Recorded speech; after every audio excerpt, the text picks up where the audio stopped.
to approach anyone until they approach you first, because you're there to give a magical experience, and people are there to have a good time without being interrupted.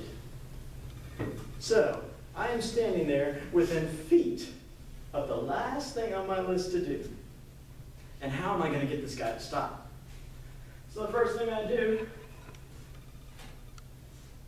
grab one of these, my journal, I open it up and I look around the room and I look at Megan and I'm like, Megan, come here.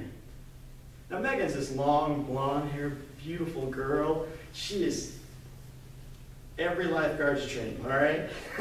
So I'm sitting there, I go, Megan, can I draw your picture? She's like, sure. And I think, if he doesn't stop for me, he's going to stop for her, okay? Now, Arnold gets up and he comes by and the water fountain's over here and he walks by me and he goes, gets a drink, comes back by. Gus doesn't miss that. He gets up, he comes back by and I'm like, yes, he's going to say something. And he walks on by. He comes back and he stops and he goes, did you draw this? Yes! I draw this! Okay? Now, he didn't stop for Megan, and the first thing Mr. Schwarzenegger said to me was, where'd you go to high school? Did you go to college? Are you married? How'd you get here? He went down every single one of these things. For 15 minutes, this man talked to me about my goals, where I saw myself in 5 years, all these things about me. All I wanted was to meet him. And the way I stopped him was with the same thing I had been doing since I was a little kid. He stopped because he was like, wow, that's amazing. You're awesome. Arnold Schwarzenegger said I was awesome. So I'm sitting there going, I don't know what this is, but it really works. Now, whenever I got home, I went, yes, yes, yes, yes. And I picked up the phone because you couldn't text then, and you couldn't Facebook post. So here I am all night long. I'm the Arnold Schwarzenegger. I'm the Arnold Schwarzenegger. The next morning, I woke up with this big hole. Not only in my gut, but like in my heart. Because I was 25 years old and I had nothing to wake up for the next day. And so the first thing I did was I took this little list that I've been carrying for years, and I did this. And I grabbed another sheet of paper, and I wrote down 10 ridiculous things. None of them were things I thought I would ever do. 1, publish 1 book. I'm on 50 in 6 years. Some people go, that is a lifetime of work. When you're excited about what you do, it doesn't matter how long it takes. It doesn't matter if it takes you 20 years, but if you're excited for 20 years, you're doing the thing that everyone else in the world is jealous of. They're like, oh, I wish I was so passionate like you. Well, how are you not passionate? You know? People go, well, I have 2 kids. I'm like, well, good grief, I have 2 kids, and that makes me even more passionate. Are you kidding? They don't suck the life out of you, they infuse it. So I started another goals list, and I told myself I wanted to own 2 houses, and I wanted to travel the world, and I said, let's see, illustrate at least 1 book. So I started crossing off all these things, and one of them was to be a philanthropist.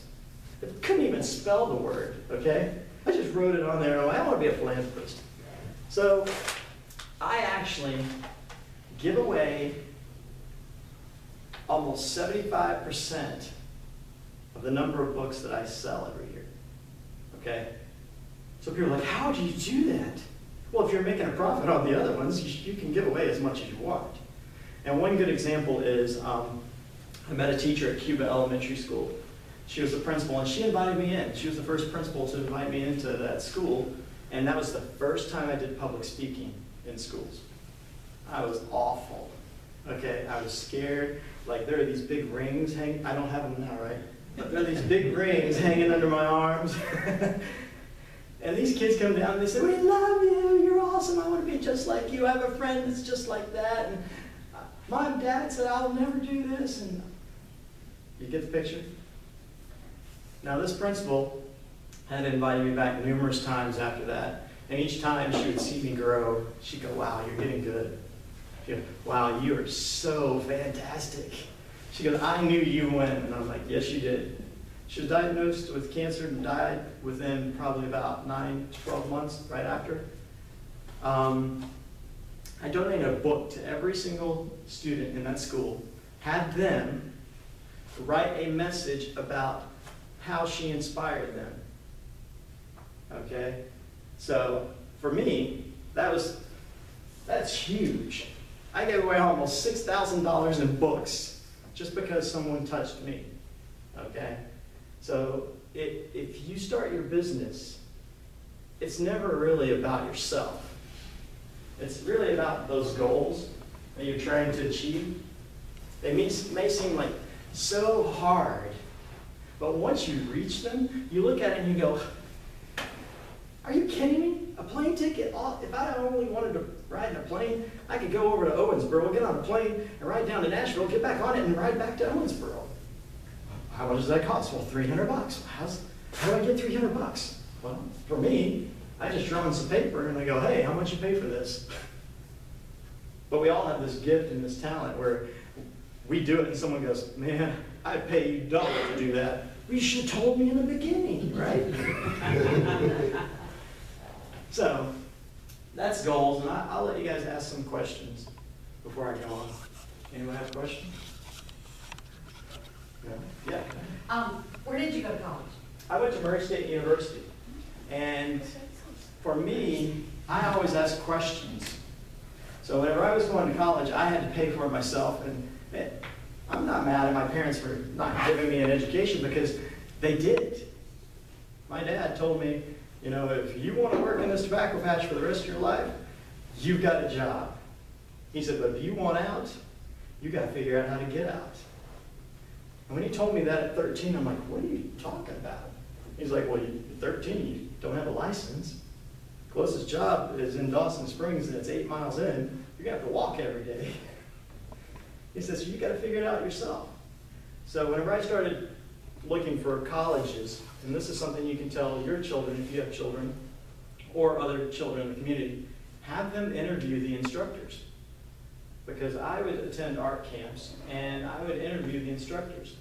In high school, I won a $25,000 scholarship to go to Savannah School of Art and Design. Let me fix this.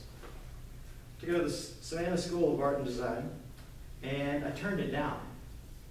And the reason I turned it down was $25,000 is only going to get me through 6 months. After that, I was going to have to come up with $25,000 every 6 months. And I'm like, what? So I started interviewing instructors. So I interviewed this instructor, Dale Lays. How can I remember his name? Inspiring person.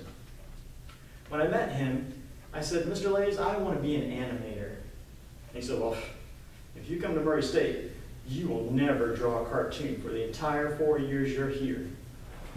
What? He said, you're too good to be an animator. He said, you should be a fine artist. You're so talented, it's unbelievable. So I look at him like, no cartoons? He said, no cartoons. So I picked Murray State University because he said I would never draw a cartoon. And what happened was, Mr. Lays taught me how to draw fast and accurate, and I can draw people's portraits. I mean, I was getting paid left and right to just draw people's pictures. So what he did was he actually taught me to be really, really talented. So when people look at me and go, oh, all you do is just draw cartoons. Oh, you haven't seen anything yet. But it was because of him. Now, for 4 years, I didn't draw cartoons. He was right. Because he kept me so busy drawing everything else. Now, just to give you an example, he would assign one drawing that you had all weekend to complete. And so on Monday morning, everybody in the class would come in and lay their drawing on the ground, and they'd walk around it like it was precious. So one Monday morning, I was so frustrated with everyone else that I came in with everything I drew that weekend. I laid out 36 drawings. on the floor. And I sat down on the couch before anyone arrived, and here comes Mr. Lace. And if you've ever met him, he's really tall, has a long ponytail, and he comes into the room and he's like, wow, amazing. Where's everyone at? I don't know, they haven't gotten here yet. He said, what? I said, those are mine. He said, this is incredible. You drew 36 drawings in one weekend? Yeah, an animator has to draw 32 per frame. So when all the kids came in, they're like, oh, geez, Mark Adams again. But I didn't go to Murray State just to be like everyone else. I went there for one reason. I went there for the challenge. And so if you have kids, and I have a daughter and a son, so in our house we have a dominant male and a dominant female. And then there's my wife, another dominant female, and here's me. Recessive. I just sit back and enjoy it. But they all have this strong will. Okay? My daughter wants to be a musician. She sings constantly. She's talented. She draws. I say, why don't you draw? You can own all of this. And she says, no, Dad, that's not my dream. Okay? So, do we have more questions about this goals thing? It's okay. Are we having fun yet? No? Yeah? Okay. Self-evaluation. Now, after I was 25, I rewrote that list, and I started to look at myself, because we all think we're perfect, right? You know, I just achieved every single thing on my goals list. I am like the man. I still work as a lifeguard at Disney. Something's not right here. If I achieved all this stuff, why am I still where I'm at? I must not be doing something right. Okay? Now, I learned a long time ago that nobody gives you anything for free. Okay? You guys came here this morning, not for me. And I understand that. Because if you were doing it for me, you would have come to my parents' house and knocked on the door, and we'd be sitting around the kitchen table. All right? So you came here because you want something from me. And me, I understand that because I came here because I want something from you guys. I want one of you to raise your hand and say, blah, blah, blah. I'm like, I've been waiting for that answer forever. That's why I keep wanting you guys to speak, because I know you know something I don't. All right? The self-evaluation came into play. So here I am, I'm 25. I'm like, well, by this time I was 26. And I had met my wife. We'd been on a few dates, and she's awesome. Her nickname was Nurse Goodbody, okay? She had this great little white suit. Man, I was in love with Nurse Goodbody from Hee-Haw, a Kentucky boy's dream. Okay? The youngsters. Yeah, they'll go check out Hee-Haw. They'll go, oh, jeez. So it's my dream. I'm like, oh, man.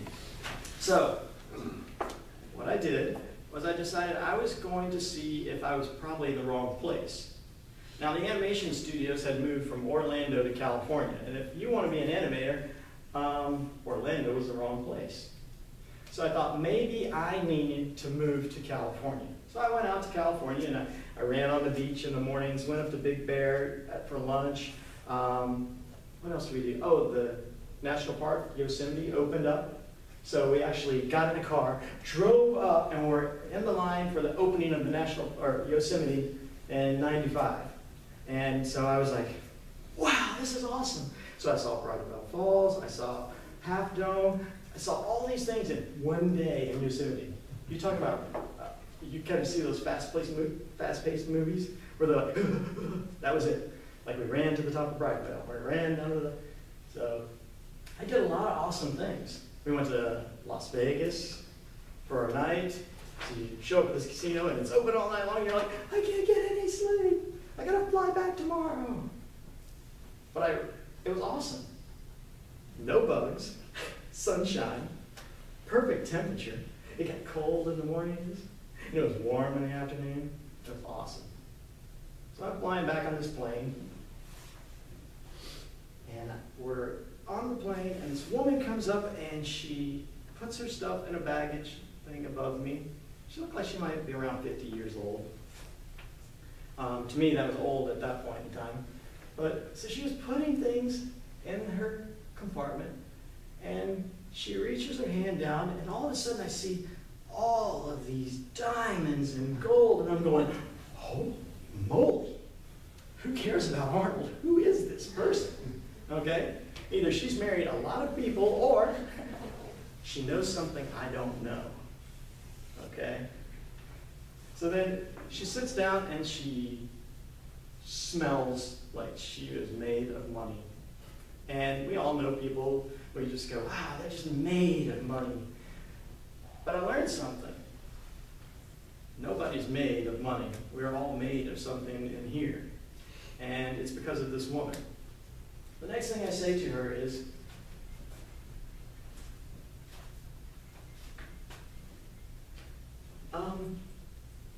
can I ask you one question? She goes, sure. I said, you look like you're very successful. How did you do it? And the first thing she says to me is, she says, well, where are you from? She'll write down that goals list. She says, where are you from? And I said, oh, I'm from Dawson Springs, Kentucky. You may not know where it's at. She goes, oh, it's not important. She goes, but, she asked me about people from my town. Then she asked me where I went to school. And she saw me drawing, and she's like, you are awesome. I'm like, God, I wish people could say that. Just give me the good stuff, So she's sitting there, and she goes, all right, well, you asked me a question, I haven't even answered it. And I said, yeah? She said, you need to read 3 books. What? She said, I want you to read 3 books for me. And each one of these books has these steps, and you need to follow every single step, and don't go to the next one until you've read the first one. And I look at her, I'm like, this won't take long. My mom was a librarian. I've been reading all my life. I'll be through that in no time. Now, the first book she said is, you need to read this book called Love is Letting Go of Fear. I'm like, am I sitting near a crackpot? What is this? She looks at me and she says, you need to read this book. She says, you have poor posture. You have a poor complex. I'm like, what? She said, just because you grew up in a house that's only 600 square feet and you're from Dawson Springs, Kentucky, does not mean that you need to hold yourself the way you hold yourself. She said, you're slumped over in the seat, over this little sketchbook. She said, you look like a little boy. How old are you, 25? Yeah, okay. She said, everyone on this plane could care less where you're from and what you do. They're here to get to a certain point, and if they meet you, that's fine. If they don't meet you, that's fine. So you should walk and be proud of who you are. So read that book. And I'm like, all right. She goes, it's a small book. It won't take long. I'm like, okay. What's the other book? She said, you need to read The World's Greatest Salesman. I'm like, what? So I'm sitting here going, World's Greatest Salesman. She said, it teaches you never to give up. She said, it's got a biblical theme. She said, but it sounds like you've kind of given up because you're going to leave Orlando before you even know what's there. She said, you're going to chase this dream that you don't even know if you want to be an animator because you've never done it. She said, how do you know it's the right decision? She said, read that book. She said, don't go on to the next one until you've finished. So, she said, the last book is How to Win Friends and Influence People. I look at her and I'm chuckling, and she says, what are you laughing at? I said, we joke about that book in college. I said, we have a copy of it and we just kick it around. It's so funny. How to Win Friends and Influence People. She said, well, you need to read it because you haven't even asked my name and we've been talking for 45 minutes. So I wrote it down. We land in Orlando. She goes her way. I never ask her name. To this day, this woman gave me all of this knowledge, and I never asked her name. Now, when I got off the plane, I had a library card. I didn't have to buy any of these books. Well, yes, I did. Because by the time I checked it out, it says you have to do this every day for a week. What? I have to repeat this phrase every day for a week? Are you kidding me? I gotta return the book in 2.